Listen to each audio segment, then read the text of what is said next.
Hello दोस्तों, आज है 21 जून 2025 और आज के द हिंदू के एडिटोरियल में जितने भी हमें इम्पोर्टेंट आर्टिकल्स देखने को मिलेंगे उन सब के बारे में हम बहुत ही विस्तार से चर्चा करेंगे। तो आई एम योर दोस्त Rahul Sharma and I welcome you all to Rahul Sharma education. दोस्तों, एक नज़र हम डाल लेते हैं कि आज हम किन किन आर्टिकल्स के बारे में बात करने वाले हैं। देखिए, सबसे पहले हम बात करेंगे भारत की विदेश नीति के बारे में।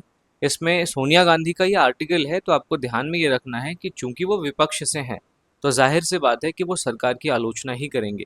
तो उन्होंने भारत की जो हालिया रणनीतिक चुप्पी रही है, जो वैश्विक मामले रहे हैं उन सब मामलों में, उस रणनीतिक चुप्पी के वैश्विक संदर्भ में क्या-क्या मायने हैं और इससे भारत की वैश्विक छवि को किस तरीके से नुकसान पहुंचता है, या भारत जो ग्लोबल साउथ का लीडर बनने का दावा करता है, उस लीडर बनने के दावे के संदर्भ में इस रणनीतिक चुप्पी का क्या महत्व है, हम इस पे बात करेंगे। फिर हम भारत ब्रिटेन सांस्कृतिक सहयोग के बारे में बात करेंगे। हम देख रहे हैं कि हालिया कुछ वर्षों में भारत और यूनाइटेड किंगडम के बीच में काफ़ी ज़्यादा हमें डेवलपमेंट देखने को मिला है, तो उसके बारे में हम सांस्कृतिक परिप्रेक्ष्य से बात करेंगे। फिर हम अपने देश के अंदर क्वांटम क्रांति के बारे में बात करेंगे। इसके अलावा हम क्वांटम प्रौद्योगिकी के क्या-क्या एप्लीकेशंस हैं, क्वांटम प्रौद्योगिकी को किस तरीके से हम अपने सिलेबस के अकॉर्डिंग पढ़ सकते हैं, उसके बारे में भी मैं आपके से बात करूंगा। और इसके बाद हम एक सामाजिक न्याय का एक बहुत ही जो रीसेंट डिस्कशन है उसको करेंगे, जिसमें हम मौलिक अधिकार और सामाजिक दबाव, इन दोनों के बीच के द्वंद्व पर चर्चा करने वाले हैं। और ये चर्चा हमारी जो थग लाइफ मूवी है, उस थग लाइफ मूवी के संदर्भ में होगी। ठीक है।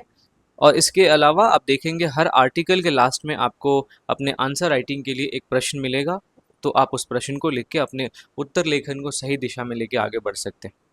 तो बहुत ज़्यादा वक्त ज़ाया ना करते हुए चलते हम सबसे पहले अपने पहले आर्टिकल की तरफ। अब इस आर्टिकल को, जैसा कि मैंने आपको बताया, सोनिया गांधी जी ने लिखा है। तो चूंकि ये विपक्ष से हैं, तो इनकी बातों को आपको केवल एक पर्सपेक्टिव के रूप में देखना है, आपको केवल एक पक्ष के रूप में इनकी बातों को समझना है, क्योंकि इसके अलावा भी हमारी विदेश नीति के बहुत सारे आयाम हैं जिन्होंने जिस स्तर पे या फिर जिस फ्रंट पे हमने बहुत ज़्यादा उत्कृष्ट प्रदर्शन किया है। तो ये जो लेख है वो भारत की विदेश नीति को लेकर एक चिंतन प्रस्तुत करता है। इस लेख में ये बताया गया है कि विश्व के मंच पे भारत की भूमिका निर्णायक हो सकती है अगर भारत एक सक्रिय, एक स्पष्ट और एक तटस्थ कूटनीति अपनाए। आप देखिए, वर्तमान में जो इजराइल ईरान संघर्ष चल रहा है, वर्तमान में हम देखते हैं वैश्विक ध्रुवीकरण हो रहा है, जहां यूएसए और चाइना के बीच में ट्रेड वॉर चल रहा है, जहां रशिया और यूक्रेन के बीच में वॉर चल रहा है। फिर इसके अलावा और भी कई सारे मुद्दे हैं। तो इन सारे मुद्दों पे भारत की जो निष्क्रियता है या भारत की नीति की अस्पष्टता है, उसका भारत के दीर्घकालिक हित पे क्या प्रभाव पड़ेगा, इस लेख के माध्यम से हम ये जानने वाले हैं। और ये केवल और केवल सोनिया गांधी का अपना मत है, ये आपको ध्यान में रखना है।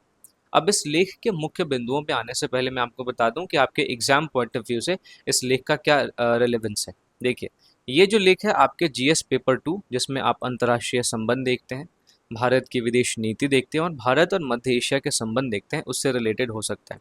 साथ ही साथ ये आपके यूपीएससी के जीएस पेपर 4, जिसमें कूटनीति में नैतिकता और निर्णय लेने में मूल्यों की जो भूमिका होती है, उससे भी आप इसको जोड़ के देख सकते हैं। तो अब हम बात करते हैं इस आर्टिकल के सारे मुख्य बातों पे। सबसे पहले हम बात करेंगे भारत की रणनीतिक चुप्पी के मामले में। देखिए, भारत ने अक्सर जो हाल के जटिल वैश्विक मुद्दे रहे हैं, उस पर एक रणनीतिक अस्पष्टता की नीति को दर्शाया है, विशेषकर तब जब दोनों हित पक्षों से उसके हित जुड़े होते हैं। आप रशिया और यूक्रेन के संदर्भ में देख लीजिए, भारत ने तटस्थता की नीति अपनाई। आप ईरान और इसराइल के संदर्भ में देख लीजिए, भारत ने एक तटस्थता की नीति अपनाई। भारत ने कभी भी खुलकर युद्ध का विरोध नहीं किया, है ना। तो इस तरीके से हम देखते हैं कि एक तरफ भारत के ईरान से भी संबंध है, दूसरी तरफ इसराइल से भी संबंध है। ईरान से भारत के हित इस तरीके से जुड़े हुए हैं क्योंकि ईरान ने अगर स्ट्रेट ऑफ हॉर्मुज, अगर आप मेरे एडिटोरियल को फॉलो कर रहे हैं तो मैंने उसमें आपको बताया है कि स्ट्रेट ऑफ हॉर्मुज जो है, ये आपका एक चोक पॉइंट है। इस चोक पॉइंट के ईरान के कब्जे में, ईरान द्वारा अगर इसको बंद कर दिया जाए, तो इसकी वजह से हम जो अपना वैश्विक तेल आयात करते हैं, क्योंकि हम अपने तेल के लिए लगभग 80% आयात करते हैं, तो जो हम वैश्विक तेल आयात करते हैं उस पे हमें काफ़ी ज़्यादा नुकसान देखने को मिलेगा, क्योंकि दुनिया भर का लगभग एक चौथाई ट्रेड जो है वो इसी स्ट्रेट ऑफ हॉर्मुज से होके जाता है। तो इसलिए ईरान के साथ भारत के हित जुड़े हुए हैं। इसराइल हमारा एक लंबे समय से सहयोगी देश रहा है। उसने ऐसे ऐसे समय में हमारा समर्थन किया है जहाँ पे बहुत सारे हमारे मुख्य मित्रों ने, हमारे बड़े बड़े देशों ने हमारा साथ छोड़ दिया था। तो इसराइल के साथ भी हमारे हित जुड़े हुए हैं। तो यहाँ पे यही बताने की कोशिश की जा रही है कि भारत के जो हित हैं, जब दोनों पक्षों से जुड़े होते हैं तो ऐसे स्थिति में भारत एक स्ट्रैटेजिक एम्बिग्विटी या रणनीतिक अस्पष्टता की नीति अपनाता है। तो इस आर्टिकल में ये कहा गया है कि ये जो चुप्पी है, ये हमें कभी कभी नैतिक नेतृत्व की कमी का संकेत देती है। अब इसका उदाहरण आप ईरान इसराइल युद्ध में ले सकते हैं, गाजा संकट में ले सकते हैं, या रूस यूक्रेन युद्ध में ले सकते हैं। इन सारे मुद्दों पे भारत ने मानवीय चिंता तो जताई, लेकिन कभी भी युद्ध की सीधी निंदा नहीं की। इस आर्टिकल में फिर भारत की नैतिक स्थिति क्या है और भारत की भूमिका क्या है, इसके बारे में बात की गई है। आप देखेंगे कि भारत हमेशा से एक लोकतांत्रिक, बहुलतावादी और अहिंसक परंपरा वाला देश रहा है, और भारत ने कभी भी आगे से बढ़ के युद्ध का आह्वान नहीं किया है। भारत ने हमेशा शांति की वकालत की है। तो ऐसे में ये आर्टिकल कहता है कि भारत ने एक लंबे समय से जो अपनी ऐतिहासिक पहचान एक शांति की दूत के रूप में स्थापित की है, इस ऐतिहासिक पहचान को, भारत की नैतिक शक्ति को, जो भारत अहिंसक परंपरा वाला देश है, उसकी इस छवि को नुकसान पहुंच सकता है। किस वजह से? इस रणनीतिक चुप्पी की वजह से। तो एक विचारणीय प्रश्न ये उठता है दोस्तों कि क्या भारत सिर्फ आर्थिक और रणनीतिक हितों के आधार पर ही अपनी नीति तय कर सकता है, या फिर भारत को अपनी ऐतिहासिक पहचान को भी ध्यान में रखना पड़ेगा, अपनी नैतिक शक्ति को भी ध्यान में रखना पड़ेगा? तो यहाँ पे ये प्रश्न इस लेख में उठाया गया। इसके अलावा इस लेख में यह भी बताया गया है कि भारत जो ग्लोबल साउथ की आवाज़ बनने का दावा करता है, अगर दुनिया भर में हो रहे अन्याय और आक्रामकता पर भारत चुप्पी साधे रहता है, तो क्या वो वास्तव में ग्लोबल साउथ की आवाज़ बन सकता है? क्या वो वास्तव में विकासशील देशों का नेता बन सकता है? इस बात पर भी इस लेख में हमारा ध्यान आकर्षित किया गया। तो इस आर्टिकल में ये संकेत दिया गया है कि भारत को नेतृत्व की भूमिका निभानी चाहिए, ना कि केवल संतुलन बनाए रखना चाहिए। भारत ने ईरान और इजराइल इस मामले में भी संतुलन बनाया। भारत ने रशिया और यूक्रेन इस मामले में भी संतुलन बनाने की कोशिश की। तो भारत को नेतृत्व की भूमिका निभानी चाहिए, ना कि केवल संतुलन बनाना चाहिए। फिर इसके अलावा आप देखेंगे भारत के कूटनीतिक हित और भारत की नैतिक जिम्मेदारी के बीच जो द्वंद्व है, उसके बारे में भी हमारा ध्यान यहाँ पे आकर्षित किया गया। अब देखिए, भारत के ईरान और इसराइल दोनों के साथ रणनीतिक और ऊर्जा आधारित संबंध, जिसके बारे में मैंने अभी आपसे बात की। लेकिन ये आर्टिकल ये तर्क देता है कि नैतिक नेतृत्व और दीर्घकालिक जो हमारी प्रतिष्ठा है, वो किसी भी तात्कालिक रणनीतिक मुनाफे से ज़्यादा महत्वपूर्ण होती। ऐसा इस आर्टिकल में कहा गया। तो इस आर्टिकल में लास्ट में ये कहा गया है कि वर्तमान समय की ये मांग है कि आज जहां वैश्विक परिदृश्य में ध्रुवीकरण बढ़ रहा है, हम देख रहे हैं एक तरफ यूएस और चाइना ट्रेड वॉर में फंसे हुए, इसराइल और ईरान एक दूसरे के खिलाफ युद्ध कर रहे हैं, रशिया और पश्चिमी देशों के बीच में एक हमें अस्पष्टता की स्थिति दिखती है। तो ऐसे में भारत को अपनी विदेश नीति को स्पष्ट और मुखर करना होगा, और भारत को एक एक्टिव नॉन अलाइनमेंट की नीति अपनानी चाहिए। और इस आर्टिकल में ये भी चेतावनी दी गई है कि अगर भारत ऐसे ही मौन बना रहता है तो वह विश्व राजनीति में अप्रासंगिक हो जाएगा। तो इतनी सारी चर्चाओं के बाद अगर हम एक कंक्लूजन निकालें तो हम ये कह सकते हैं कि भारत को कम से कम अब ये तय करना है कि वो एक मौन दर्शक बनेगा या एक सक्रिय वैश्विक नेता बनेगा, क्योंकि भारत की आवाज़ दुनिया भर के लोग तभी सुनेंगे जब वो एक सक्रिय वैश्विक नेता के रूप में सामने आएगा। और भारत की आवाज़ अब भी सुनी जा सकती है।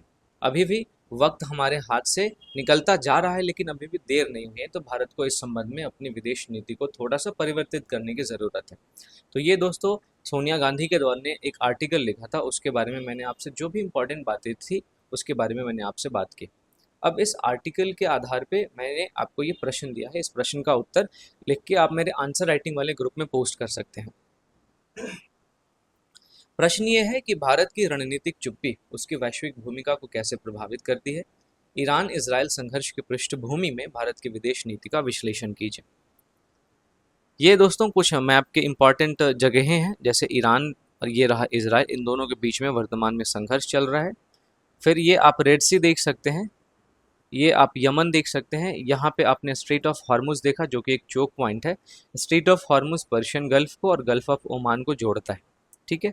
यहाँ पे इसराइल के नीचे आप गल्फ ऑफ अकाबा देख सकते हैं, यहाँ पे आप स्ट्रेट ऑफ तिरान देख सकते हैं। तो ये कुछ इंपॉर्टेंट लोकेशंस थे जिसके बारे में आपको पता होना चाहिए। बढ़ते हैं अगले आर्टिकल की तरफ। अगला जो आर्टिकल है दोस्तों वो हमारे इंडिया और यूके के बीच में जो कल्चरल रिलेशन है उसके संबंध में बात करता है।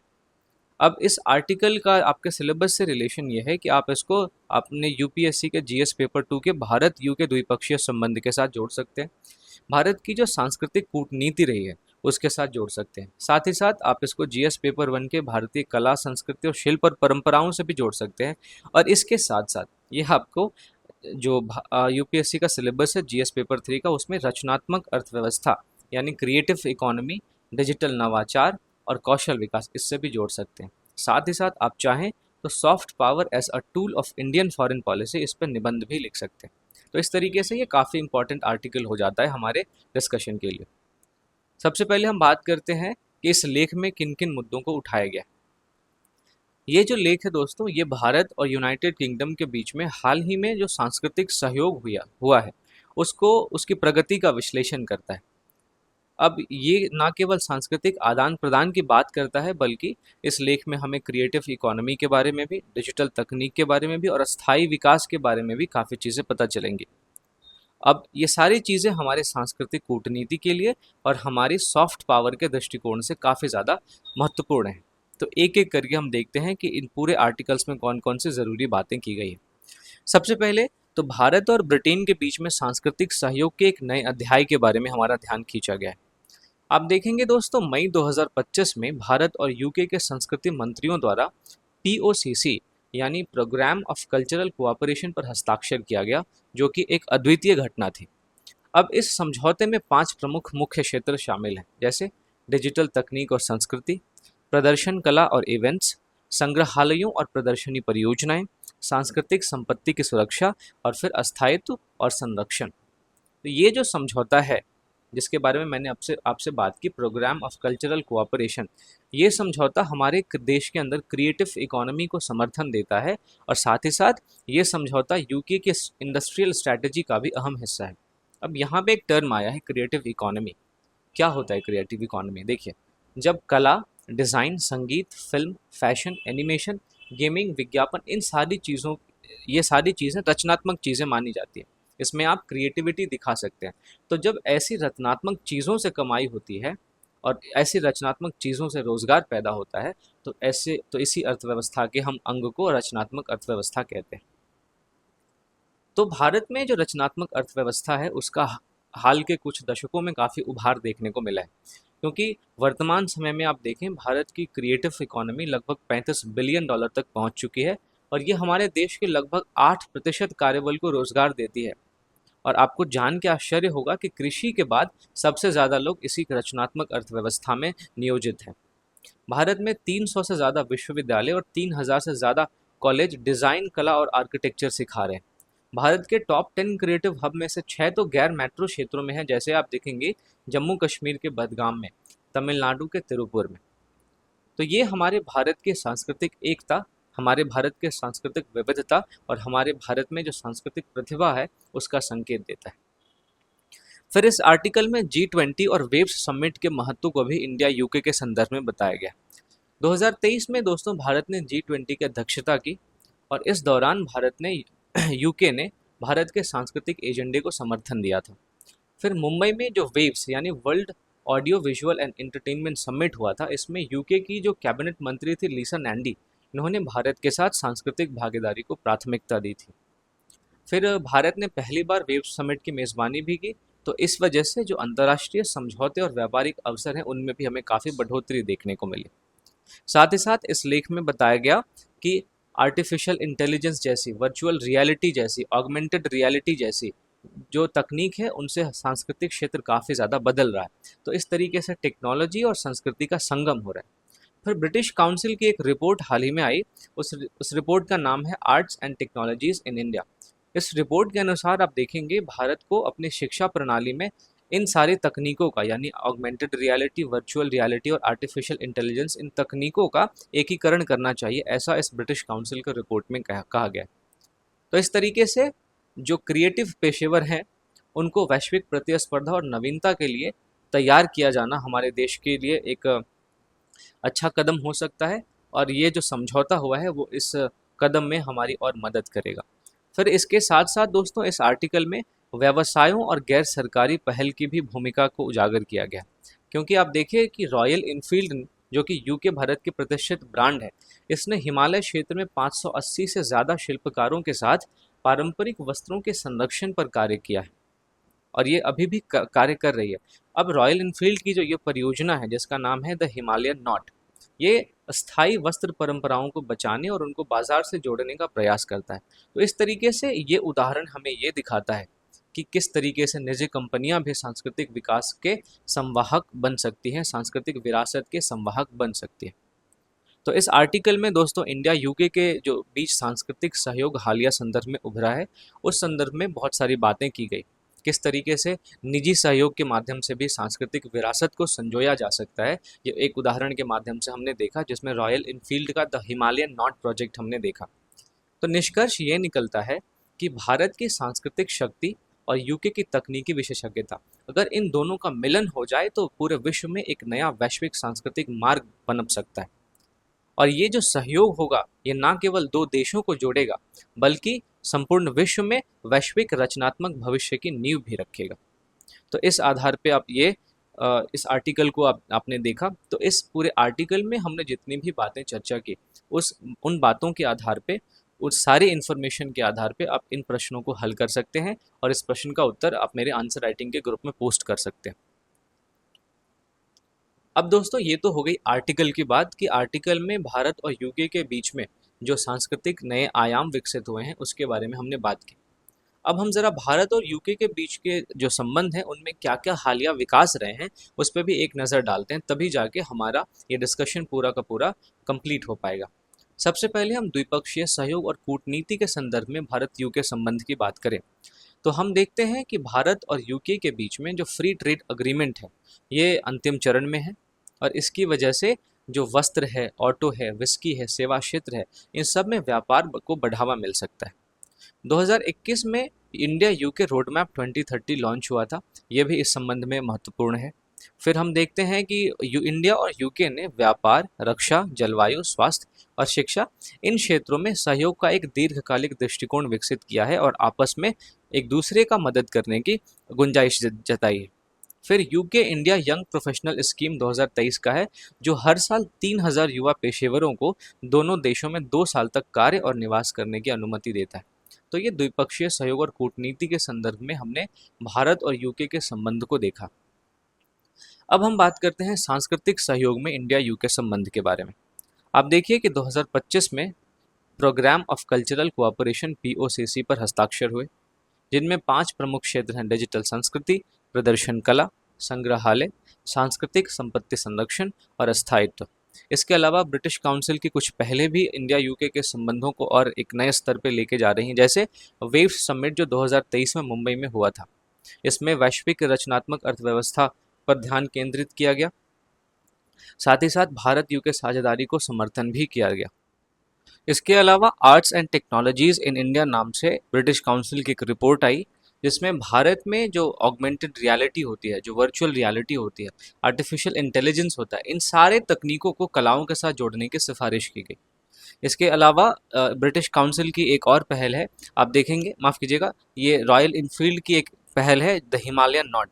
इसके अंतर्गत हमने बात की अभी थोड़ी देर पहले कि भारत के हिमालयी क्षेत्र के पारंपरिक वस्त्रों के संरक्षण में यूनाइटेड किंगडम सहयोग दे रहा है। तो ये दोस्तों आपको सांस्कृतिक सहयोग देखने को मिला भारत और यूके के संबंधों में। फिर हम रक्षा और सुरक्षा के संदर्भ में बात करें तो यूके की इंडो पैसिफिक टिल्ट नीति के तहत भारत के साथ उसका रक्षा सहयोग बढ़ता जा रहा है। साथ ही साथ हमें संयुक्त नौसैनिक अभ्यास कोंकण सीरीज का विस्तार भी देखने को मिला है। शिक्षा और विज्ञान के क्षेत्र में भारत पाक ने संयुक्त अनुसंधान सहयोग में वृद्धि की है। विज्ञान, नवाचार, जलवायु और आर्टिफिशियल इंटेलिजेंस जैसे क्षेत्रों में 100 मिलियन से ज़्यादा यूरो का निवेश किया गया है। इसके साथ साथ ही चीफनिंग स्कॉलरशिप्स और छात्र विनिमय कार्यक्रमों में भी विस्तार करके शिक्षा और विज्ञान के क्षेत्र में जो इंडिया यूके संबंध है उसको एक नए स्तर तक लेके जाया जा रहा है। स्वास्थ्य में भी इंडिया यूके सहयोग हमें देखने को मिलता है, क्योंकि ऑक्सफोर्ड, एस्ट्राजेनेका, सीरम इंस्टीट्यूट, इन तीनों ने मिला के कोविड वैक्सीन सहयोग किया था, जो कि भारत की वैक्सीन मैन्युफैक्चरिंग की वैश्विक भूमिका की ओर हमारा ध्यान खींचता है। इसके साथ साथ जलवायु और सतत विकास में भी इंडिया और यूके के बीच में एक संबंध देखने को मिलता है, क्योंकि COP28 जो हुआ था उसमें भारत और यूके ने ग्रीन ग्रिड इनिशिएटिव में भागीदारी से अपनी दिखाई थी। अब COP28 कहाँ हुआ था ये आप मुझे कमेंट सेक्शन में बता सकते हैं। इसके साथ साथ अक्षय ऊर्जा, ग्रीन हाइड्रोजन, ग्रीन फाइनेंस, इन सब में निवेश और तकनीकी सहायता के मामले में भी जलवायु और सतत विकास के क्षेत्र में भारत और यूके के संबंध एक नए आयाम तक पहुंच रहे हैं। तो अब जाके इंडिया यूके के बीच का जो रिलेशनशिप है वो उसका आपका मेंस के लिए कंटेंट पूरा हो गया, और फिर जो मैंने सवाल थोड़ी देर पहले आपको दिया था, इस सवाल के साथ अब आप न्याय कर पाएंगे। तो दोस्तों, ये था इंडिया और यूके के बीच का हालिया संबंध। अब हम अगले आर्टिकल की तरफ बढ़ते हैं। इस आर्टिकल में दोस्तों क्वांटम चैलेंज की बात की गई है।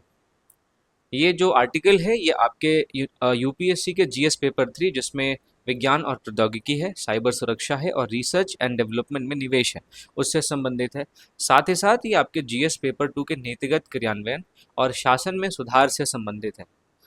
तो इस लेख में भारत में जो क्वांटम तकनीक है, विशेष रूप से क्वांटम कम्युनिकेशन, क्वांटम संचार जिसको हम हिंदी में कहते हैं, और क्वांटम साइबर सुरक्षा, इस क्षेत्र में जो भी प्रगति हो रही है और इस क्षेत्र से जुड़ी जो प्रशासनिक, तकनीकी और संस्थागत समस्याएं हैं, उस पर यह लेख प्रकाश डालता है। तो आइए हम एक एक करके इस लेख के सबसे इम्पॉर्टेंट बिंदुओं पे हम बात करते हैं। सबसे पहले क्वांटम क्रांति की शुरुआत की बात की गई है। आप देखें कि आईआईटी दिल्ली और डीआरडीओ द्वारा एक क्वांटम की डिस्ट्रीब्यूशन प्रणाली का सफल प्रदर्शन किया गया। अब यहाँ पे एक टर्म आया है क्वांटम की डिस्ट्रीब्यूशन, इसको हम शॉर्ट में QKD भी कहते हैं, माफ़ कीजिएगा, इसको हम शॉर्ट में QKD कहते हैं। तो क्वांटम की डिस्ट्रीब्यूशन एक ऐसी तकनीक है जिसमें एक गुप्त पासवर्ड भेजा जाता है, किसी पर A और B इन दोनों के बीच में गुप्त पासवर्ड भेजा जाता है। अगर कोई तीसरा व्यक्ति C इस पासवर्ड को बीच से चुराने की कोशिश करता है तो सिस्टम खुद ब खुद उसको पकड़ लेता है और वो पासवर्ड को बदल देता है। तो क्वांटम के डिस्ट्रीब्यूशन प्रणाली का अभी सफल प्रदर्शन आईआईटी दिल्ली और डीआरडीओ के द्वारा किया गया। ये जो तकनीक है क्वांटम की डिस्ट्रीब्यूशन, ये 1 किलोमीटर दूर 2 स्टेशनों के बीच में सुरक्षित संचार सुनिश्चित करती है। अगर क्वांटम की डिस्ट्रीब्यूशन में कोई भी हस्तक्षेप करता है, जैसा मैंने अभी आपको बताया, तो चाबी या की तुरंत बदल दी जाती है और इससे फिर सुरक्षा सुनिश्चित हो जाती है। तो क्वांटम क्रांति किस तरीके से हमें शुरुआत देखने को मिली, और अगर हमने इस क्वांटम की डिस्ट्रीब्यूशन प्रणाली को उपग्रहों के साथ स्केल कर दिया तो ये संभव है कि पूरे भारत में एक सुरक्षित क्वांटम नेटवर्क बन सकता है। आगे फिर नेशनल क्वांटम मिशन के बारे में इस आर्टिकल में बात की गई है। इसके बारे में दोस्तों अभी हम आगे बहुत डिटेल में चर्चा करने वाले हैं, इसलिए मैं यहाँ पे इसको स्किप कर रहा हूँ। आगे संस्थागत और प्रशासनिक समस्या जो हमारे देश में क्वांटम प्रौद्योगिकी से रिलेटेड है, उसके बारे में हमारा ध्यान आकर्षित किया गया है।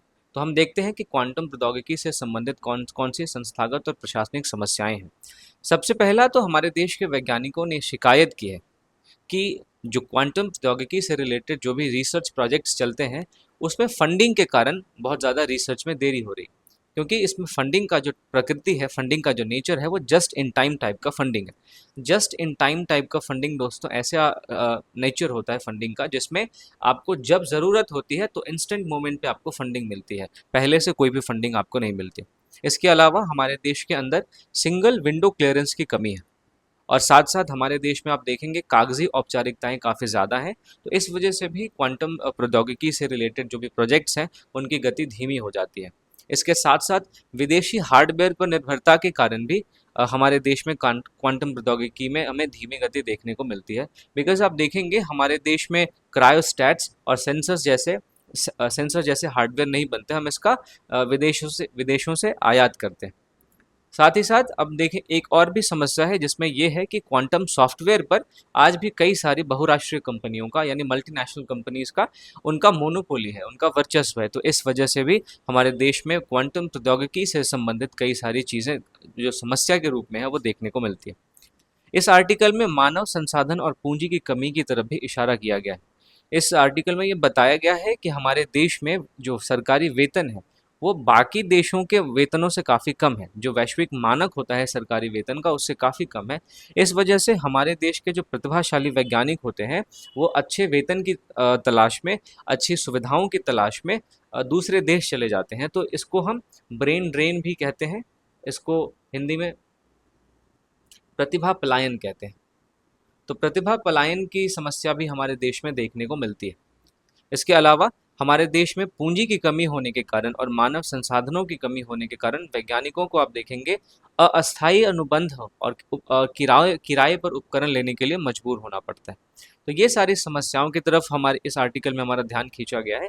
साथ ही साथ भारत में जो क्वांटम प्रौद्योगिकी में निवेश है और जो वैश्विक स्तर पर क्वांटम प्रौद्योगिकी में निवेश है उसकी तुलना की गई। भारत में आप देखेंगे 2020 में घोषित 8,000 करोड़ की जो योजना थी वो अभी वर्तमान में 6,003 करोड़ की हो गई है। वहीं अमेरिका और चीन का इस क्षेत्र में निवेश भारत से लगभग 5 गुना और 20 गुना ज़्यादा है। तो अगर भारत को वैश्विक तकनीकी नेतृत्व हासिल करना है तो ना केवल वर्तमान ढांचे में प्रतिभा को जोड़ना पड़ेगा बल्कि हमारे देश के अंदर प्रशासनिक सुधार भी करने पड़ेंगे, तभी जाके हम विश्व के स्तर पर तकनीकी नेतृत्व हासिल कर सकते हैं। तो निष्कर्षतः दोस्तों हम ये कह सकते हैं कि भारत में हालांकि क्वांटम क्रांति की नींव रखी जा रही है, लेकिन अगर हमारे देश के क्वांटम प्रौद्योगिकी को वैश्विक स्तर पर लेके जाना है तो हमारे देश के अंदर एक सशक्त प्रशासनिक ढांचा विकसित करना पड़ेगा। हमारे देश के अंदर नवाचार के अनुकूल वातावरण विकसित करना पड़ेगा जिसमें हम ट्रायल एंड एरर मेथड देखते हैं। ट्रायल एंड एरर, इस मेथड को बढ़ावा देना पड़ेगा ताकि कोई भी वैज्ञानिक अपने प्रोजेक्ट्स में, कोई भी वैज्ञानिक रिसर्च करने में हिचकिचाए ना, कोई भी वैज्ञानिक रिस्क लेने में हिचकिचाए। तो हम अपने देश में नवाचार के अनुकूल वातावरण भी तैयार कर सकते हैं और साथ ही साथ क्वांटम प्रौद्योगिकी में स्थायी निवेश की भी ज़रूरत है, इस तरफ भी हम बढ़ सकते हैं। तो हमारे देश में अगर क्वांटम क्रांति लानी है तो केवल विज्ञान की प्रगति ही नहीं बल्कि नीतिगत प्रगति भी उतनी ही ज़रूरी है, उतनी ही अनिवार्य है। तो ये दोस्तों क्वांटम प्रौद्योगिकी से संबंधित इस आर्टिकल में जितनी भी ज़रूरी बातें थी मैंने आपके साथ इसको डिस्कस किया। अब इस आर्टिकल के बेस पे आप ये प्रश्न का जवाब दे सकते हैं। प्रश्न ये है कि क्वांटम तकनीक भविष्य की साइबर सुरक्षा संरचना को परिभाषित कर सकती है, पर भारत को इसके लिए गहरी प्रशासनिक तैयारी करनी होगी। विवेचना कीजिए। अब दोस्तों क्वांटम प्रौद्योगिकी के बारे में हमने आर्टिकल से संबंधित तो बात कर ली कि आर्टिकल में किस तरीके से प्रशासनिक समस्याओं की तरफ हमारा ध्यान आकर्षित किया गया है। क्वांटम क्रांति अगर हमारे देश में लानी है तो हमें और किन किन फ्रंट्स पे काम करना पड़ेगा, इसकी तरफ हमारा ध्यान आकर्षित किया गया है। लेकिन इतने से हमारा काम नहीं चलेगा। तो अब हम बात करने वाले हैं क्वांटम प्रौद्योगिकी के बारे में और इसके क्या अनुप्रयोग हैं, यानी कि इसके क्या क्या एप्लीकेशन है, क्वांटम प्रौद्योगिकी का इस्तेमाल हम किन किन क्षेत्रों में कर सकते हैं। तो इससे सबसे पहले आपको ये जानना ज़रूरी है कि संयुक्त राष्ट्र ने 2025 को अंतर्राष्ट्रीय क्वांटम विज्ञान एवं प्रौद्योगिकी वर्ष घोषित किया है। ठीक है, तो ये करंट था जिसके बारे में आपको जानना चाहिए। हम बात करते हैं क्वांटम प्रौद्योगिकी के बारे में। क्वांटम प्रौद्योगिकी दोस्तों क्वांटम मैकेनिक्स यानी क्वांटम यांत्रिकी के सिद्धांतों पर आधारित होता है और क्वांटम प्रौद्योगिकी का उद्देश्य परमाणुओं और प्राथमिक कणों के आधार पर प्रकृति की व्याख्या करना होता है। प्राथमिक कणों के बारे में मैंने बात की तो प्राथमिक कणों में आप कई सारे कण देखते हैं, जैसे इलेक्ट्रॉन है, प्रोटॉन है, न्यूट्रॉन है, बोसॉन है, इसके अलावा आपको लेप्टॉन भी देखने को मिलेगा। तो ये सारे प्राथमिक कण हैं। तो इन्हीं प्राथमिक कणों के आधार पर प्रकृति की व्याख्या करना और परमाणुओं की व्याख्या करना क्वांटम यांत्रिकी का उद्देश्य होता है। अब यहाँ पे बार बार एक शब्द आ रहा है क्वांटम। तो क्वांटम का क्या अर्थ होता है दोस्तों? क्वांटम किसी भी पदार्थ के भौतिक गुण की वह सबसे छोटी राशि होती है जो किसी अंतःक्रिया में शामिल हो सकती है। अर्थात क्वांटम से छोटी राशि संभव अभी वर्तमान में नहीं है। तो जैसे आप एग्जाम्पल के तौर पे देखेंगे, प्रकाश का क्वांटम एक फोटोन है, जो विद्युत है इलेक्ट्रिसिटी उसका क्वांटम एक इलेक्ट्रॉन है। तो ये होता है क्वांटम, जो कि किसी भी अंतःक्रिया में शामिल सबसे छोटी इकाई होता है। तो किसी प्रणाली में जो क्वांटा होता है वो किसी भौतिक गुण या परिघटना की सबसे छोटी संभव इकाई है, क्योंकि क्वांटा को आगे जाके विभाजित नहीं किया जा सकता। अब ये जो क्वांटम है ये किसी भी भौतिक पदार्थ का आधारभूत कल्पनीय माप होता है, इससे छोटे माप की हम कल्पना नहीं कर सकते। तो ये तो दोस्तों क्वांटम प्रौद्योगिकी के बारे में हमने देखा। अब ज़रा हम बात कर लेते हैं क्वांटम प्रौद्योगिकी के अनुप्रयोग के बारे में, यानी इसके एप्लीकेशंस क्या क्या हैं। तो सबसे पहले हम स्वास्थ्य और कल्याण के क्षेत्र में बात करते हैं। देखिए, क्वांटम फोटोनिक्स जो है, माफ़ कीजिएगा, क्वांटम फोटोनिक्स चिकित्सा, इमेजिंग एवं निदान को आगे बढ़ा रहा है। आप देखेंगे कैंसर का पता लगाने के लिए क्वांटम डॉट्स का उपयोग हो रहा है। बायोमेडिकल अनुप्रयोगों के लिए घोस्ट इमेजिंग और क्वांटम सेंसर का इस्तेमाल किया जा रहा है। इसके साथ ही क्वांटम प्रौद्योगिकी के अनुप्रयोगों में आप ये भी ध्यान रख सकते हैं कि ऐसा संभव माना जा रहा है कि अल्जाइमर और पार्किंसन जैसे जो रोग हैं, इन रोगों का निदान भी क्वांटम प्रौद्योगिकी से संभव है, ऐसा भी माना जा रहा है। तो पहला हमने क्या देखा, चिकित्सा इमेजिंग और निदान को आगे बढ़ा रहा है। कैंसर का पता लगाने के लिए क्वांटम प्रौद्योगिकी का उपयोग संभव है। फिर क्वांटम रसायन विज्ञान जो है वो नए टीकों और दवाओं के विकास में भी सहायता कर रहा है, क्योंकि आप देखेंगे क्वांटम प्रौद्योगिकी के माध्यम से सूचना बहुत ही तेज गति से संचालित होती है। तो जब त्वरित डाटा संग्रह होगा, त्वरित डाटा विश्लेषण होगा, तो फिर किसी भी नए टीके को बनाने में, किसी भी नई दवा के विकास में जो लगने वाला समय है वो समय कम हो जाएगा। अमेरिका में क्लीवलैंड क्लिनिक और आईबीएम ने स्वास्थ्य सेवा अनुसंधान के लिए समर्पित दुनिया का पहला क्वांटम कंप्यूटर भी पेश किया है। तो आप ये स्वास्थ्य और कल्याण के क्षेत्र में क्वांटम प्रौद्योगिकी का अनुप्रयोग देख सकते हैं। फिर क्वांटम प्रौद्योगिकी असमानताओं में भी कमी ला सकते हैं। अब ये पॉइंट बहुत ही इंटरेस्टिंग है, आप इसको ज़रा ध्यान से सुनिएगा। देखिए, क्वांटम प्रौद्योगिकी का उपयोग जब वित्तीय साधनों के जोखिमों को पता करने के लिए किया जाएगा, धोखाधड़ी का पता लगाने के लिए किया जाएगा, जो डेरिवेटिव्स हैं उनका मूल्य निर्धारण के लिए क्वांटम प्रौद्योगिकी के आधार पर एक मॉडल तैयार किया जाएगा। तो इस प्रकार से असमानता में कमी हमें देखने को मिलेगी। अब यहाँ पे एक टर्म है डेरिवेटिव्स। दोस्तों, डेरिवेटिव्स और कुछ नहीं, दरअसल एक तरह का समझौता है, और अच्छी भाषा में कहें तो ये एक तरह का वित्तीय समझौता है। अब इस वित्तीय समझौते में ये होता है कि मान लीजिए दो व्यक्ति हैं ए और बी, तो ए और बी के बीच में भविष्य की किसी तिथि पे, मान लीजिए आज 21 तारीख है, तो अक्टूबर के मान लीजिए 21 अक्टूबर को भविष्य के किसी तारीख में जब वित्तीय परिसंपत्तियों का लेन देन निर्धारित हो, तो हम इसको डेरिवेटिव्स कहते हैं। अब डेरिवेटिव्स का अपना कोई भी मूल्य नहीं होता है, आपको ये ध्यान में रखना है। डेरिवेटिव्स में जो इसके अंतर्निहित परिसंपत्ति होती है, यानी इसके जो अंडरलाइंड एसेट होते हैं, इसमें आप स्टॉक भी हो सकता है, इसमें आप बॉन्ड्स भी देख सकते हैं। तो ये जो अंडरलाइंड एसेट होते हैं डेरिवेटिव्स के अंदर, इसके आधार पर डेरिवेटिव का मूल्य होता है। डेरिवेटिव अपने आप में कुछ नहीं होता, सिर्फ और सिर्फ एक वित्तीय समझौता होता है। ठीक है, तो ये आप ध्यान में रख सकते हैं। तो जब हम वित्तीय साधनों के जोखिम का अच्छे से पता लगा पाएंगे, जब हम वित्तीय साधनों में धोखाधड़ी का पता लगा पाएंगे, जब हम डेरिवेटिव्स के मूल्य निर्धारण में हम पारदर्शिता रख पाएंगे, तो ये असमानता को कम करने में हमारी सहायता करेगा। साथ ही साथ क्वांटम मशीन लर्निंग का उपयोग अलग अलग देशों के आर्थिक डाटा को प्रोसेस करने में और प्रभावी निर्णय के लिए जो सूक्ष्म दृष्टिकोण प्राप्त करने में किया जा सकता है। तो इस तरीके से ये क्वांटम प्रौद्योगिकी जो है, ये आपके या पूरे विश्व स्तर पर असमानता में कमी ला सकती है। आर्थिक विकास में अगर हम इसके अनुप्रयोग की बात करें, तो क्वांटम विज्ञान और प्रौद्योगिकियां कई सारे उद्योगों का अभिन्न अंग है, और ये भविष्य की आर्थिक और वित्तीय अवसंरचनाएं क्वांटम सूचना द्वारा सुरक्षित होंगी। साथ ही साथ क्वांटम कंप्यूटर वास्तविक समय में बड़े डेटा सेट को प्रोसेस करके वित्तीय मॉडलिंग, जोखिम विश्लेषण और परिसंपत्ति प्रबंधन को बढ़ा सकते हैं। इससे आर्थिक विकास को बढ़ावा मिलेगा। अगर हम उद्योग और बुनियादी ढांचा में क्वांटम प्रौद्योगिकी के अनुप्रयोग की बात करें, तो क्वांटम विज्ञान तकनीकी नवाचार को बढ़ावा देने वाली नई सामग्रियों के विकास के लिए तो आवश्यक है। जैसे उदाहरण के लिए आप देखिए, विनिर्माण वर्कफ्लो में सुधार लाया जा सकता है, अपशिष्ट को कम किया जा सकता है, प्रोडक्शन लाइन में दक्षता बढ़ाया जा सकता है। फिर जलवायु कार्रवाई में भी क्वांटम प्रौद्योगिकी हमारी बहुत मदद कर सकती है। कैसे? जब क्वांटम भौतिकी पर्यावरण निगरानी के लिए अगली पीढ़ी के सेंसरों को सूचित करेगी, और चूंकि क्वांटम प्रौद्योगिकी में सूचना बहुत तेज होती है ना, तो इस वजह से ये काम बहुत आसानी से हो पाएगा, और क्वांटम कंप्यूटर जो है वो दीर्घकालिक जलवायु मॉडल की सटीकता में भी सुधार कर पाएंगे। साथ ही साथ क्वांटम इंजीनियरिंग अधिक ऊर्जा कुशल और किफ़ायती सौर सेल और निम्न उत्सर्जन करने वाले एलईडी प्रकाश स्रोतों के विकास पर भी कार्य कर रहा है। इससे स्वच्छ ऊर्जा को बढ़ावा मिलेगा, जिसका जलवायु पर सकारात्मक प्रभाव पड़ेगा। तो ये दोस्तों क्वांटम प्रौद्योगिकी के कुछ अनुप्रयोग थे। अब क्वांटम यांत्रिकी के कुछ नवाचारों के बारे में बात करें, कुछ नए इनोवेशंस के बारे में बात करें, तो आप देखेंगे मैग्नेटिक रेजोनेंस इमेजिंग, जिसको हम एमआरआई कहते हैं। आप जब बीमार पड़ते हैं या कोई परेशानी होती है, तो आपको एमआरआई स्कैन करने को भी बोला जाता है। इसके अलावा स्पेक्ट्रोस्कोपी में, लेज़र में, सीडी और डीवीडी इत्यादि में क्वांटम यांत्रिकी का इस्तेमाल किया जाता है। तो ये तो क्वांटम यांत्रिकी की बात हो गई, क्वांटम प्रौद्योगिकी की बात हो गई। अब क्वांटम जो है उससे रिलेटेड एक और टर्म है क्वांटम कंप्यूटिंग। तो क्वांटम कंप्यूटिंग जो होता है ये नॉर्मल कंप्यूटिंग जो होता है उससे अलग होता है। आप नॉर्मल कंप्यूटर में देखेंगे कि बिट्स होते हैं जिसमें 0 और 1 होता है और ये अलग अलग होते हैं। लेकिन क्वांटम कंप्यूटिंग में क्यूबिट्स शामिल होते हैं और इनकी गति काफ़ी तेज़ हो जाती है। इसमें 0 भी शामिल हो सकते हैं, 1 भी शामिल हो सकता है एक साथ। क्वांटम बिट्स या क्यूबिट्स इन कणों को एक ही समय में एक से अधिक अवस्था यानी एक 1 और 0 में मौजूद रहने की अनुमति देते हैं। ठीक है।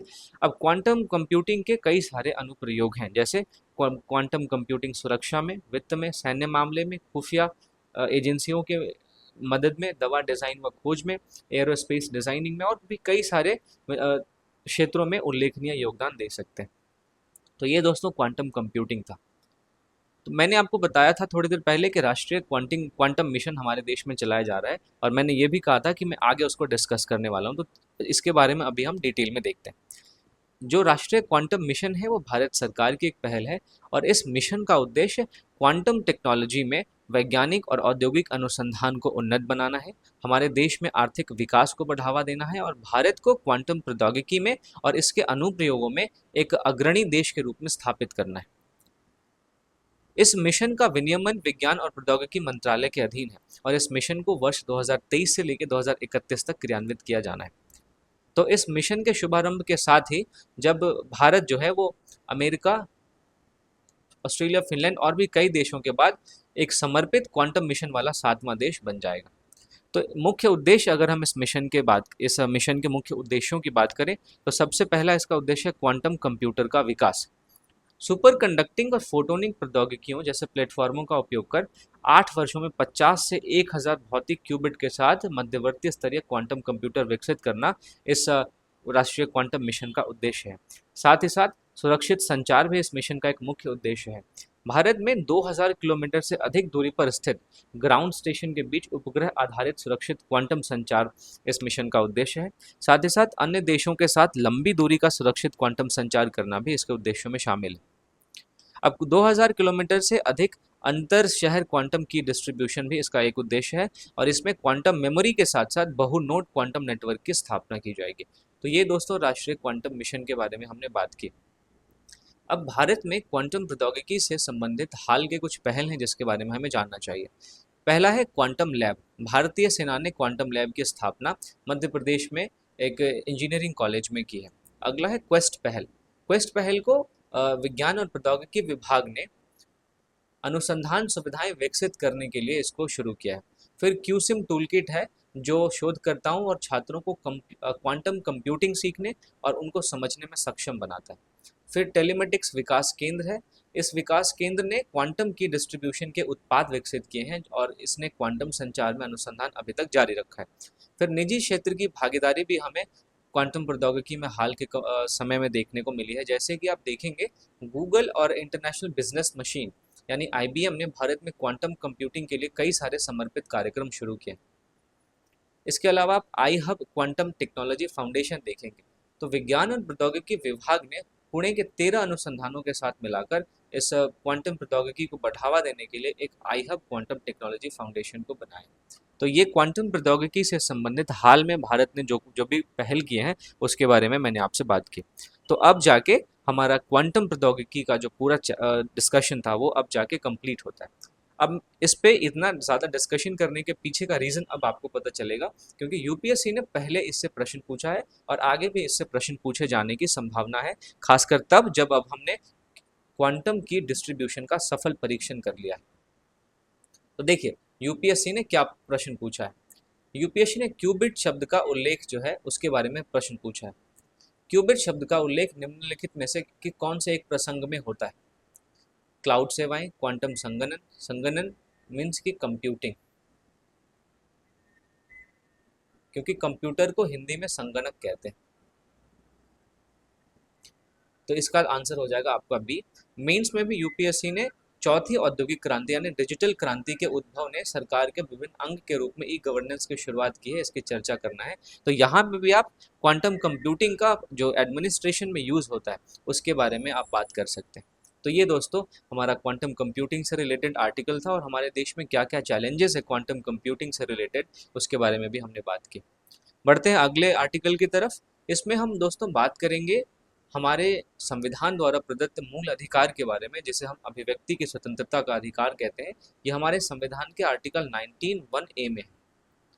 अब इस आर्टिकल को आप जीएस पेपर 2 के संविधान और मौलिक अधिकार तथा न्यायपालिका की भूमिका से तो जोड़ ही सकते हैं, साथ ही साथ आप इसको जीएस पेपर 4 के नैतिकता बनाम नैतिक दबाव और सार्वजनिक जीवन में नैतिक साहस, इसके साथ जोड़ सकते हैं। देखिए, अब ये जो लेख है ये हमारे अभिव्यक्ति की स्वतंत्रता पर केंद्रित है। इस आर्टिकल में सुप्रीम कोर्ट ने जो भी अभी डिसीजन दिए हैं उसके बारे में ये कहा गया है कि सुप्रीम कोर्ट ने इस बात को अब स्पष्ट कर दिया है कि अगर सेंसर बोर्ड ने किसी फिल्म को एक बार प्रमाणित कर दिया तो उस फिल्म पर भावनाओं को ठेस पहुंचाने जैसे तर्क देकर कोई भी गैर न्यायिक प्रतिबंध यानी एक्स्ट्रा जुडिशियल बैन नहीं लगाया जा सकता। अब ये जो डिसीजन है ये ना केवल जो फिल्म मेकर्स हैं उनके अभिव्यक्ति की रक्षा करता है, बल्कि हमारे देश में शासन के कानूनी प्रक्रियाओं के प्रति उत्तरदायित्व को भी रेखांकित करता है, साथ ही साथ हमारे देश में विधि के शासन की भी स्थापना करता है। तो हम एक एक करके इस आर्टिकल के सारे मुख्य बातों को देखते हैं। सबसे पहले हम देखते हैं कि ये जो मुद्दा उठा है उसकी पृष्ठभूमि क्या है। तो फिल्म थग लाइफ में अभिनेता कमल हासन ने कन्नड़ भाषा को तमिल से उत्पन्न बताया था और इसी मामले पर विवाद खड़ा हो गया था। अब इस कथन के बाद कर्नाटक में इस फिल्म के खिलाफ प्रदर्शन शुरू हो गए और कर्नाटक हाईकोर्ट ने तो हसन से माफी मांगने को भी कहा। तो मुख्य मुद्दा दोस्तों ये उठ के आता है कि अगर सीबीएफसी यानी central board for film certification ने अगर किसी फिल्म को प्रमाणित कर दिया है तो क्या उसको आहत भावनाओं के आधार पर उस फिल्म पर गैर न्यायिक प्रतिबंध लगाया जा सकता है? क्या ये गैर न्यायिक प्रतिबंध वैध है? तो सुप्रीम कोर्ट ने इस पर अपना दृष्टिकोण बताया। सुप्रीम कोर्ट ने कहा कि सीबीएफसी यानी central board of film certification ने अगर किसी फिल्म को प्रमाणित कर दिया है तो उस पर कोई भी अन्य प्रतिबंध अवैध माना जाएगा, यानी कोई भी गैर न्यायिक प्रतिबंध नहीं लगाया जा सकता।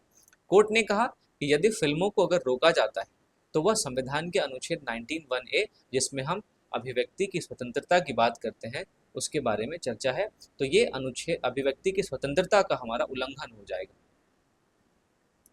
फिर न्यायालय ने यह भी कहा कि कानून व्यवस्था बनाए रखना राज्य की जिम्मेदारी है, ना कि फिल्म पर रोक लगाना। तो राज्य की यह जिम्मेदारी है कि वो कानून व्यवस्था बनाए रखे, ना कि फिल्म पर रोक लगाए। फिर ये जो मुद्दा है इसके कुछ विधिक और संवैधानिक संदर्भ भी हैं। देखिए, विधिक संदर्भ ये है कि सिनेमेटोग्राफ एक्ट 1952 फिल्म प्रमाणन प्रक्रिया को नियंत्रित करता है और इस वजह से हमारे देश के अंदर जो फिल्म निर्माता है, जो कहानीकार हैं या जो भी रचनात्मक कार्यों में संलग्न व्यक्ति हैं उनके रचनात्मकता की रक्षा की जाती है। अब इस अधिनियम में ये बात स्पष्ट है कि केवल वैधानिक निकायों को ही फिल्म की समीक्षा और निर्णय करने का अधिकार है। वैधानिक निकाय दोस्तों ऐसे निकाय होते हैं जिनको कोई ना कोई विधान बनाकर बनाया जाता है, कोई ना कोई कानून पास करके इनको बनाया जाता है, वैधानिक निकाय। फिर इसका एक संवैधानिक संदर्भ ये है दोस्तों कि अगर सीबीएफसी के निर्णय के बाद भी कोई भी अनधिकृत समूह या राज्य सरकार किसी फिल्म पर रोक लगाता है तो ये हमारे देश के अंदर रूल ऑफ लॉ का उल्लंघन हो जाएगा।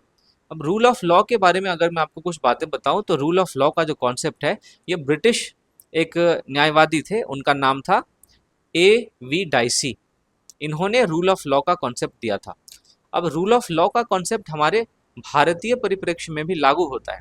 जब आप आर्टिकल 14 पढ़ेंगे तो उसमें विधि के समक्ष समता और विधि का समान संरक्षण इसकी बात की जाती है, तो ये हमारे विधि के शासन का ही अंग बताया जाता है। लेकिन जो ब्रिटेन में रूल ऑफ लॉ है, जो ब्रिटेन में रूल ऑफ लॉ है और जो भारत में रूल ऑफ लॉ है, दोनों में थोड़ा सा अंतर है। आप देखेंगे A.V. डाइसी ने रूल ऑफ लॉ में जो 3 विशेषताएं बताई हैं उनमें से केवल और केवल 2 विशेषताएं ही भारत में लागू होती है। तीसरी विशेषता जहां पे ब्रिटेन में ये कहा गया है कि जो संविधान होता है ये संविधान नागरिक अधिकारों का परिणाम होता है, लेकिन हमारे यहाँ पे आप देखेंगे संविधान जो है वो हमारे यहाँ पे नागरिक अधिकारों का स्रोत है। तो ये तीसरी बात हमारे परिप्रेक्ष्य में लागू नहीं होती। इसके अलावा बाकी जो 2 प्रोविजंस हैं विधि के शासन के, रूल ऑफ लॉ के, वो हमारे यहाँ पे लागू होते हैं। तो अगर सीबीएफसी के निर्णय के बाद भी कोई अनधिकृत समूह या राज्य सरकार किसी फिल्म के उस पर रोक लगाता है तो फिर ये हमारे देश के अंदर रूल ऑफ लॉ का उल्लंघन हो जाएगा। तो इस मुद्दे से एक डिबेट उभर के आता है जिसे हम मौलिक अधिकार बनाम सामाजिक दबाव नाम दे सकते हैं। तो ये जो आर्टिकल था इसमें यह स्पष्ट किया गया है कि हर्ट सेंटिमेंट्स ये बहुत ही अस्पष्ट है और एक अप्रमाणित आधार है जिसके आधार पर किसी की अभिव्यक्ति की स्वतंत्रता को दबाया जाए। यानी ये जो हर्ट सेंटिमेंट जैसे अस्पष्ट और अप्रमाणित आधार हैं, इसके आधार पे किसी की अभिव्यक्ति की स्वतंत्रता को दबाना नहीं जा सकता, क्योंकि अगर ऐसे प्रतिबंध लगाए जाएंगे तो ये कलाकारों, उन टेक्नीशियंस को और जो कामगार फिल्म से संबंधित हैं उनके आजीविका को ये प्रभावित करेगा। इसके अलावा इस आर्टिकल में भविष्य के लिए भी दिशा निर्देश दिए माफ कीजिएगा, इस आर्टिकल में भविष्य के लिए भी दिशा निर्देश दिए गए हैं। तो कोर्ट ने सुझाव दिया है कि जो थिएटर मालिक हैं उनको अनावश्यक रद्दीकरण के लिए उत्तरदायी ठहराया जाए। यानी कि अगर राज्य सरकार ने किसी फिल्म पर प्रतिबंध लगाया है तो थिएटर मालिकों को उस पर गौर करने की जरूरत नहीं है, क्योंकि भारत में सीबीएफसी ने अगर एक बार फिल्म को प्रमाणित कर दिया तो उस पर कोई जो वैधानिक निकाय, माफ कीजिएगा, तो ये वैधानिक निकाय ही उस पर फिर प्रतिबंध लगा सकता है। तो थिएटर मालिकों को अनावश्यक रद्दीकरण करने के लिए उत्तरदायी ठहराया जाना चाहिए। साथ ही साथ राज्य सरकार वैध असहमति और अवैध डराने धमकाने में अंतर स्पष्ट करे, ये कोर्ट ने सुझाव दिया है। साथ ही साथ कोर्ट ने यह भी कहा कि नागरिकों को डर के बिना प्रमाणित फिल्म देखने का अधिकार हो, राज्य को यह भी सुनिश्चित करना चाहिए। तो इस तरीके से इस पूरे चर्चा का हमारा निष्कर्ष यह निकलता है कि अगर एक बार कानूनन प्रमाणित फिल्म कोई है तो उसको रोकना, और जनता उसको जो रोकना है वो जनता की बुद्धिमत्ता और संविधान, ये दोनों का अपमान है। क्योंकि मैंने आपको बताया, संविधान हमारे देश के अंदर विधि के शासन की स्थापना करता है। दोस्तों मैं आपसे एक और बात बता दूं, अगर आपको विधि के शासन को अच्छे से समझना है तो आप मेरे यूट्यूब पे मेरे लक्ष्मीकांत के प्लेलिस्ट में जाके फंडामेंटल राइट्स वाले चैप्टर में आर्टिकल 14 में मैंने विधि के शासन के बारे में बहुत ही ज़्यादा डिटेल में चर्चा की है, तो वहाँ पे जाके आप देख सकते हैं। तो निष्कर्ष पे हम बात कर रहे थे, हमने देखा कि अगर किसी कानूनन प्रमाणित फिल्म को रोका जाता है तो ये जनता की बुद्धिमत्ता और संविधान, इन दोनों का अपमान है। फिर सुप्रीम कोर्ट ने जो अभी निर्णय दिया है वो हमारे देश में न केवल कानून के शासन को पुनः स्थापित करता है, बल्कि हमारे देश के अंदर जो कलाकार हैं उनको और रचनात्मक अभिव्यक्ति वाले लोगों के पक्ष में भी एक सशक्त संदेश देता है। तो ये दोस्तों ये आर्टिकल था, इसमें जितनी भी महत्वपूर्ण बातें थी हमारे एग्जाम पॉइंट ऑफ व्यू से जानने के लिए वो हमने यहाँ पे चर्चा की। तो इस आर्टिकल के आधार पे आप इस प्रश्न को लिख सकते हैं कि भारत में फिल्म जैसे रचनात्मक माध्यमों पर गैर न्यायिक प्रतिबंध संवैधानिक व्यवस्थाओं को कैसे प्रभावित करते हैं, सुप्रीम कोर्ट के थग लाइफ निर्णय के संदर्भ में विवेचना कीजिए। तो आप इसका आंसर मेरे आंसर राइटिंग वाले ग्रुप में लिख के पोस्ट कर सकते हैं। तो दोस्तों ये आज का पूरा डिस्कशन था, मैं उम्मीद करता हूँ इससे आपको काफ़ी फ़ायदा हुआ होगा। अगर आपको इसका पीडीएफ चाहिए तो आप मेरे यूपीएससी आंसर राइटिंग वाले ग्रुप को ज्वाइन कर सकते हैं, जिसका लिंक आपको इस वीडियो के डिस्क्रिप्शन में ही मिल जाएगा। तब तक फिर अब मैं आपसे कल अगले डिस्कशन के साथ मिलूंगा दोस्तों, तब तक के लिए थैंक यू फॉर वॉचिंग।